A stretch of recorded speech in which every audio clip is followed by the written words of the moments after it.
2023년 5월 10일 수요일 우리에게 주시는 하나님의 말씀은 사무엘하 16장 1절에서 14절까지의 말씀입니다. 다윗이 마루턱을 조금 지나니 무비보셋의 종 시바가 안장지은 두 나귀에 떡 200개와 건포도 100송이와 여름과일 100개와 포도주 한 가죽 부대를 싣고 다윗을 맞는지라. 왕이 시바에게 이르되 내가 무슨 뜻으로 이것을 가져왔느냐 하니 시바가 이르되 나귀는 왕의 가족들이 타게 하고 떡과 과일은 청년들이 먹게 하고 포도주는 들에서 피곤한 자들에게 마시게 하려 함이니이다. 왕이 이르되 내 주인의 아들이 어디 있느냐 하니 시바가 왕께 아뢰되 예루살렘에 있는데 그가 말하기를 이스라엘 족속이 오늘 내 아버지의 나라를 내게 돌리리라 하나이다 하는지라. 왕이 시바에게 이르되 무비보셋에게 있는 것이 다 내 것이니라 하니라. 시바가 이르되 내가 절하나이다. 내 주 왕이여 내가 왕 앞에서 은혜를 잊게 하옵소서 하니라.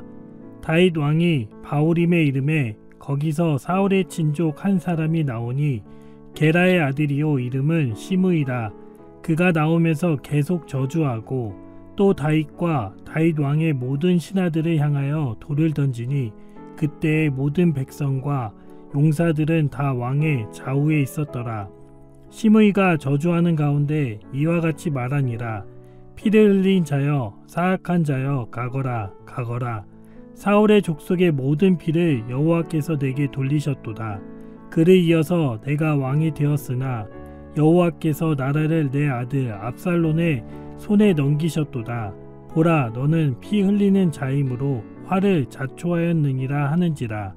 수루야의 아들 아비새가 왕께 여짜오되 이 죽은 개가 어찌 내 주 왕을 저주하리이까. 청하건대 내가 건너가서 그의 머리를 베게 하소서 하니 왕이 이르되 수루야의 아들들아 내가 너희와 무슨 상관이 있느냐. 그가 저주하는 것은 여호와께서 그에게 다윗을 저주하라 하심이니 내가 어찌 그리하였느냐 할 자가 누구겠느냐 하고 또 다윗이 아비새와 모든 신하들에게 이르되 내 몸에서 난 아들도 내 생명을 해하려 하거든 하물며 이 베냐민 사람이랴. 여호와께서 그에게 명령하신 것이니 그가 저주하게 버려두라. 혹시 여호와께서 나의 원통함을 감찰하시리니 오늘 그 저주 때문에 여호와께서 선으로 내게 갚아주시리라 하고 다윗과 그의 추종자들이 길을 갈 때에 시므이는 산 빌타로 따라가면서 저주하고 그를 향하여 돌을 던지며 먼지를 날리더라. 왕과 그와 함께 있는 백성들이 다 피곤하여 한 곳에 이르러 거기서 쉬니라. 샬롬, 주의 평안이 이 시간 우리와 함께하길 주님의 이름으로 축복합니다. 오늘 본문은 압살롬의 반란으로 인하여 다시금 고난의 길을 걷게 된 다윗이 만난 두 사람의 이야기를 다루고 있습니다. 한 사람은 요나단의 아들인 무비보셋의 종 시바이고 다른 한 사람은 사울의 친족이자 게라의 아들인 시므이입니다. 시바는 도망길에 있는 다윗을 위해 먹을 것과 마실 것 그리고 나귀를 준비하여 맞이합니다. 한편 시므이는 다윗을 만날 때부터 헤어질 때까지 계속해서 쫓아다니며 저주를 퍼붓습니다. 겉으로는 두 사람의 모습이 상반되게 다윗을 대하고 있지만 그 모습 속에서 진짜 다윗을 향한 마음이 무엇인지 오늘 본문을 통해 함께 살펴보도록 하겠습니다. 시바는 다윗의 위기 상황 가운데에 자신의 이익을 챙겼던 사람입니다. 시바는 요나단의 아들인 무비보셋의 종입니다. 다윗과 요나단의 우정에 대해서는 이미 너무나 잘 알고 계실 것입니다. 무비보셋은 사울의 손자이자 요나단의 아들입니다. 요나단이 죽었을 때에 유모가 그를 안고 도망을 치다가 떨어뜨려 5살 때부터 다리를 절게 된 사람이었습니다. 다윗이 왕위에 올랐을 때에 무비보셋을 찾아 궁으로 불러들여 가족과 함께 지내므로 요나단과 맺은 언약을 실행합니다. 무비보셋도 다윗의 은혜에 감사히 여기며 다윗을 최선을 다해 섬깁니다. 시바 역시 무비보셋의 종이기 때문에 다윗의 최측근이 될 수밖에 없습니다. 이런 시바는 다윗이 피난길에 올랐다는 소식을 듣고 안장을 지은 나귀 2마리와 떡 200개, 건포도 100송이, 그리고 여름 과일 등을 준비하며 다윗을 맞이합니다. 압살롬의 유업을 피해 도망하고 있는 다윗에게 가장 필요한 것이 먹고 마시는 것이라 시바는 판단합니다. 다윗은 시바의 세심한 배려에 대해 내가 무슨 뜻으로 이것을 가져왔느냐 라고 묻습니다. 다윗의 질문에 대해 시바는 나귀는 다윗의 가족이 탈 것이고 나머지는 다윗의 일행이 먹고 마실 것이라 있는 그대로 대답합니다. 하지만 다윗의 질문의 의도는 무비보셋의 종인 시바가 주인이 없이 자신에게 온 까닭을 묻는 것이었습니다. 시바는 혼란의 시기를 통하여 자신의 이익을 얻고자 다윗에게 거짓을 고합니다. 무비보셋이 압살롬의 반역을 틈타 다시금 왕위에 오르고자 한다고 전합니다. 다윗은 당시 상황을 전혀 파악하지 못할 정도로 정신이 없었기 때문에 시바의 말을 있는 그대로 믿고 무비보셋의 전 재산을 시바에게 넘겨줍니다. 분명 사울의 가문으로 유일하게 남은 사람이 무비보셋이라고 할지라도 그에게는 장애가 있었기 때문에 왕위에 오를 가능성은 그리 크지 않았습니다. 다윗은 시바의 말을 검증할 필요성을 느끼지 못할 정도로 현재의 상황이 여유가 없었고 결국 무비보셋이 아닌 시바의 편에 서서 그의 거짓에 넘어가게 됩니다. 이후에 다윗이 예루살렘으로 돌아가 무비보셋을 만났을 때 시바의 주장이 완전히 거짓이었다는 것을 알게 되었습니다. 다윗을 향한 시바의 섬김은 너무도 귀했습니다. 가장 필요할 때에 가장 필요한 것으로 다윗에게 도움을 준 것은 사실입니다. 얼핏 보기에는 시바의 행동이 다윗을 위한 것처럼 보였지만 그의 속내는 전혀 달랐습니다. 다윗이 다시 왕정을 찾든 압살롬의 반란이 성공하든 아니면 사울의 가문이 다시 권력을 잡든 전혀 상관없이 현재 자기가 취할 수 있는 재산만을 노렸던 그런 사람이었습니다. 혼란한 틈을 타 자기의 입속을 챙기기 위해 노력하는 전형적인 기회주의자의 모습을 보여주고 있는 사람이 바로 시바입니다. 시바뿐 아니라 당시 많은 백성들은 압살롬의 강력한 힘과 화려한 모습에 몸과 마음을 다 빼앗긴 상태였습니다.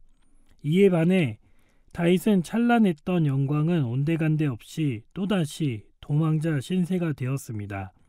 위기에 빠지게 되자 주변에 있던 사람들은 다 사라지고 그 위기를 통해 기회를 잡고자 하는 사람들만 남게 되었습니다. 순수한 마음으로 다가가 호의를 베푸는 것처럼 보이지만 결국은 자기 자신의 이득을 위해 다윗의 고난과 역경을 이용했습니다. 우리에게도 다윗에게 접근했던 시바처럼 혹하는 말과 행동으로 다가와 자신의 이익을 도모하는 사람들이 있습니다. 또는 우리가 시바가 되어 남을 통해 이익을 취할 때도 있습니다. 고난과 역경의 시간을 지나고 있을 때 하나님을 모함하기도 하고 우리의 환심을 사기 위해 노력하기도 합니다. 혼란의 시기를 틈타 온갖 아첨하는 말과 거짓으로 하나님을 바라보지 못하게 했던 시바의 모습처럼 우리 스스로 깨어있지 않는다면 결국 달콤한 유혹에 넘어가거나 유혹을 하는 우를 범할 수 있습니다. 고난과 역경을 당할 때 우리와 함께 하시는 하나님을 경험하시는 은혜가 있길 소망합니다. 거짓과 아첨에 속아 또 속이는 자들이 아니라 어떠한 상황과 환경에서도 우리와 함께 하시고 인도하시는 하나님을 경험하는 복된 하루가 되길 주님의 이름으로 축복합니다. 시므이는 다윗의 위기 상황 가운데 정죄를 통해 자신의 의를 드러냈던 사람입니다. 비록 시바의 거짓에 속았지만 충분한 도움을 받은 다윗은 예루살렘 남방 성읍인 바후림에 도착합니다. 바후림은 갈람산에서 북편에 위치한 베냐민 지파의 영토입니다. 이때 다윗은 시므이를 만나게 됩니다. 시므이는 사울의 친족 가운데 한 사람이고 게라의 아들입니다. 시므이는 다윗의 가문으로 인하여 자신의 가문이 몰락하게 되었다는 적개심으로 다윗을 만나자마자 저주하는 말을 퍼붓습니다. 심지어 다윗과 일행들에게 돌을 던지며 위협을 가하는데 이는 일반적으로 처벌을 의미하는 의미를 가지고 있습니다. 시므이는 다윗을 향하여 피를 흘린 자, 사악한 자라고 외치며 계속해서 저주합니다. 사울의 가문과는 도저히 하나가 될 수 없기에 다윗의 반대편에 서서 끊임없이 분노와 질투를 보여줍니다. 시므이는 마치 자신이 선지자라도 된 것처럼 다윗에게 일어난 모든 일들이 하나님의 뜻 가운데 이루어지고 있다고 주장합니다. 하지만 시므이는 다윗의 가문이 왕성했을 때에는 아무런 말과 행동을 하지 못하다가 압살롬으로 인하여 위기를 겪게 되자 그제서야 기회를 틈타 다윗을 맹공격하는 비겁한 모습을 보여주고 있습니다. 이 모습을 지켜보다가 더 이상은 안 되겠다 판단한 다윗을 지키던 아비새는 시므이를 공격하여 저주를 멈추게 하자고 다윗에게 제안합니다. 하지만 다윗은 시므이의 저주가 하나님이 허락하신 것이라며 시므이를 내버려 두자고 아비새를 설득합니다. 그럼에도 불구하고 시므이는 다윗의 일행을 산비탈까지 쫓으며 돌을 던지고 먼지를 날리면서 끝까지 저주합니다. 다윗은 시므이의 온갖 저주를 들으면서도 하나님을 향한 기대를 잊지 않았습니다. 또다시 도망자의 신세가 되었음에도 불구하고 자신의 원통함을 알아주시는 분은 하나님이라는 사실을 기억합니다. 시므이의 저주를 넘어 더 좋은 것으로 보답해 주실 하나님을 간절히 바랍니다. 만약 다윗이 아비새를 앞세워 시므이를 처리하게 되었다면 하나님과의 더 깊은 관계의 자리로 내려가지 못했을 것입니다. 시므이의 저주가 강해질수록 하나님을 향한 마음은 더욱 커져만 갔습니다. 다윗의 고난길에서 만난 사람들을 통해 주변 사람들의 진짜 속내가 그대로 드러나게 되었습니다. 평온하고 안정적인 때에는 진정한 모습이 나타나지 않았지만 위기의 순간을 맞이하게 되자 그동안 잘 숨겨왔던 진짜 모습이 드러나게 되었습니다. 우리 또한 고난과 역경의 시기를 지날 때에 시바의 모습처럼 시므이의 모습처럼 기회를 호시탐탐 노리다가 그 기회를 취하는 기회주의자가 될 수도 있고 남을 비판함으로 나의 의를 드높이는 자가 될 수도 있습니다. 거짓은 결국 진실로 드러나게 되고 비판은 결국 부메랑이 되어 돌아오게 됩니다. 우리가 힘든 시기를 지나고 고난을 당하고 있을 때에도 하나님은 우리와 동행하시고 지키시고 보호해 주십니다. 하나님은 우리의 고난과 역경을 감사와 인내로 받아들이는 자들에게 긍휼을 베풀어 주시는 분이십니다. 비록 상황과 환경이 우리를 괴롭게 할지라도 또는 나의 가장 가까운 가족과 친구들을 통해 어려움을 겪게 될지라도 우리가 바라보아야 할 분은 오직 하나님이십니다. 하나님을 통해 주시는 참된 위로를 붙잡으며 이겨내는 믿음을 구하는 복된 하루가 되길 소망합니다. 우리의 감정으로 반응하는 것이 아니라 잠잠히 하나님의 뜻과 계획을 묻고 나아가 이힐일비하는 신앙인이 아니라 우리와 동행하시는 하나님의 편에 서서 충성을 다하는 신앙인이 되길 주님의 이름으로 축복합니다. 기도하겠습니다. 하나님 아버지, 우리 각자의 순례길 가운데에 누가 진실을 말하고 있는지, 누굴 믿어야 할지 전혀 알 수 없는 상황 가운데에 사람의 말과 행동에 휘둘리지 않고 오직 하나님 한 분께만 집중하는 자들이 되게 하여 주옵소서. 거짓과 비판이 가득한 곳을 지날지라도 날마다 영적으로 깨어 올바르게 판단할 수 있는 지혜와 능력을 허락하여 주시고 끝까지 하나님만을 신뢰하고 의지함으로 최후의 승리를 얻는 그리스도인들로 세워주옵소서. 고난과 역경을 겸허히 받아들여 잠잠히 하나님의 뜻과 계획을 물을 수 있는 용기와 인내를 허락하여 주옵소서. 어떠한 상황과 환경에서도 하나님을 가장 소중하고 귀히 여기는 복된 하루가 되길 소망하며 날마다 우리에게 긍휼을 베풀어 주시는 예수님의 이름으로 기도드립니다. 아멘.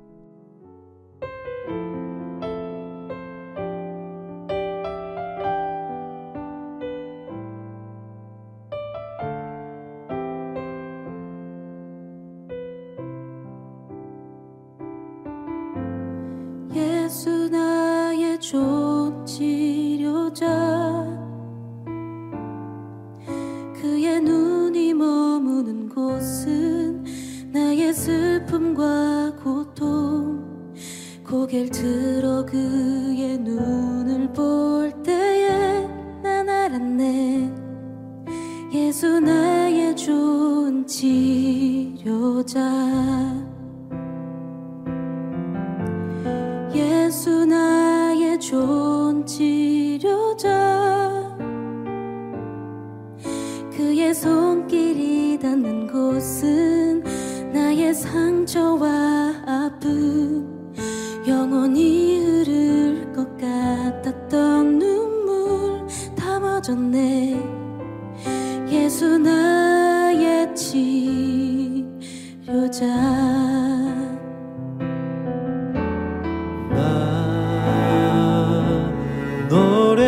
노래하리라 선한 나를 돌아보신 구세주를 찬양해 하늘 닿는 곳까지 내 손 들리라. 예수 나의 치료자, 예수 나의 좋은 치료자,